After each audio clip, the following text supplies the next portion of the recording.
L'éditorial. Haïti a-t-elle abandonné la lutte contre le coronavirus? On le dirait à entendre les principales autorités en la matière. Le Premier ministre déclare, lors d'un point de presse à l'aéroport de Port-au-Prince, que les gens doivent apprendre à vivre avec la pandémie et que le plus pressé pour lui est de chercher comment remplir les caisses de l'État qui sont vides avec la fermeture obligée de nos frontières pour faire face à l'épidémie. Tandis qu'un membre important de la cellule scientifique annonce que ce n'est pas la peine de faire les tests parce que 90% des cas suspects en Haïti peuvent être considérés comme positifs. Donc, généraliser le test serait implicitement un gaspillage.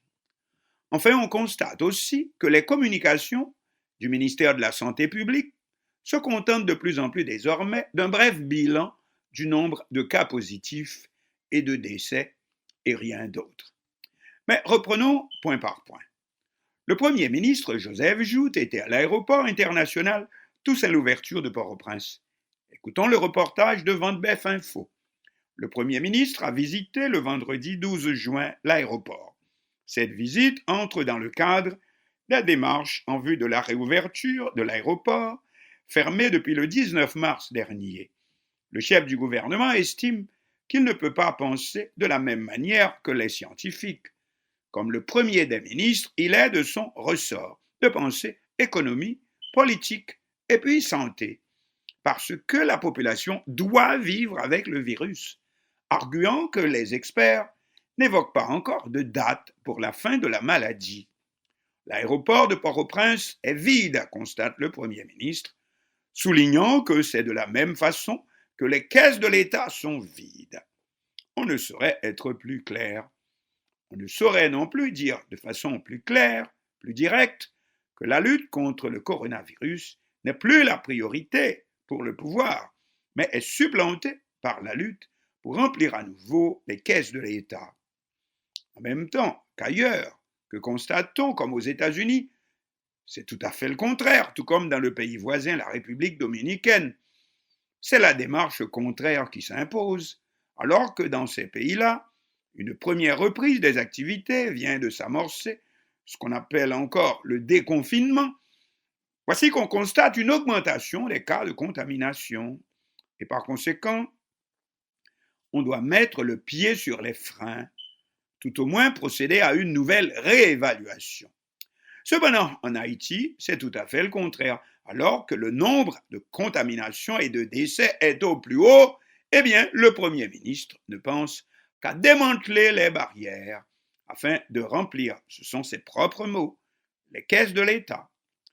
D'autre aspect bien particulier aux responsables haïtiens, c'est l'annonce assez insolite par l'un des membres les plus éminents de la cellule scientifique devant guider le pouvoir dans la gestion de la crise qu'en Haïti, presque tous les cas suspects se révèlent positifs au moment du test.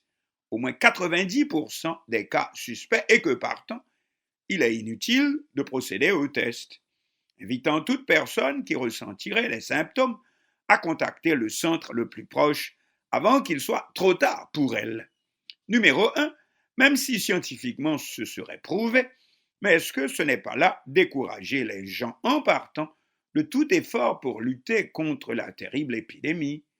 Est-ce que cela ne risque pas plutôt d'aboutir à une sorte de découragement général? À quoi bon? Il n'y a rien à faire.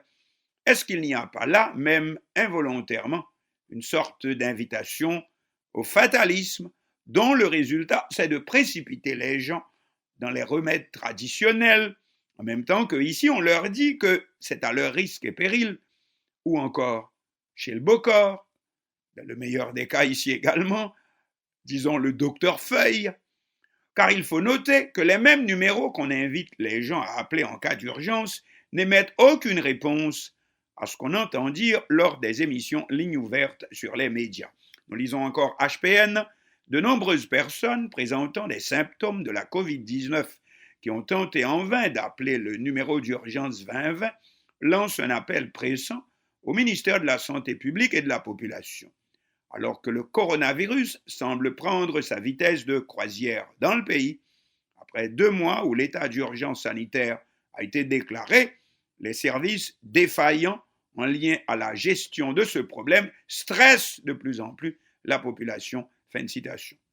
Pour finir, c'est aussi au même moment que l'on constate un début de désaffection des médias pour le combat contre la pandémie, une baisse dans le travail de sensibilisation du grand public qui a été tellement utile pour faire prendre conscience à la population que c'est une menace sérieuse. Voici qu'à nouveau, c'est la politique qui occupe les grands titres et la lutte contre le coronavirus devenir en dernier lieu.